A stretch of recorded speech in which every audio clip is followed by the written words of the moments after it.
आज का टॉपिक है मेजनी। इटली एकीकरण के दौरान मेजनी की क्या भूमिका रही थी, इस बात को हम आज जानेंगे।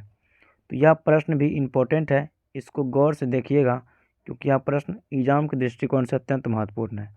प्रश्न पूछा जाता है कि मेजनी कौन था। तो मेजनी एक साहित्यकार भी था, गणतंत्रात्मक विचारों का समर्थक भी था, योग्य सेनापति भी था और कार्बोनरी संगठन का सदस्य भी था। वह तात्कालिक राजनीति से अनजान होने के बाद भी आदर्शवादी गुणों का स्वामी भी था।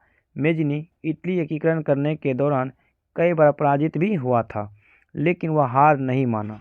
उसके बाद 1848 की जो क्रांति हुई थी फ्रांस में, उस क्रांति के बाद संपूर्ण फ्रांस पर से लगभग में ऑस्ट्रिया के जो चांसलर मेटरनिख था उसका आधिपत्य समाप्त हो चुका था। तो उसके बाद तो इटली की एकीकरण करने के उद्देश्य से मेजनी का इटली में पुनः आगमन होता है और उसके बाद से इनको सफलता मिलने ही वाली थी कि इनकी पराजय फिर हो जाती है, अर्थात इसका सपना जो अधूरा हो जाता है।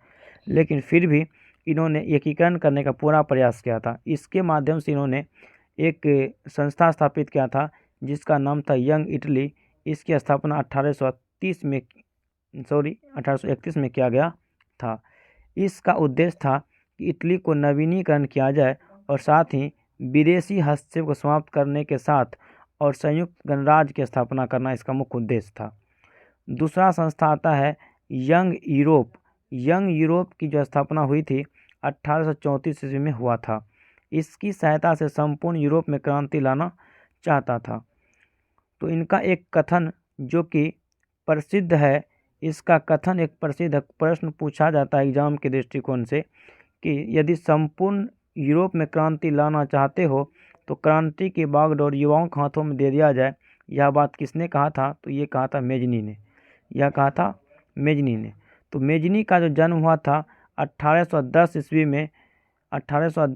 में जनेवा में हुआ था और इसकी मृत्यु 1872 ईस्वी में इटली में ही हुआ था।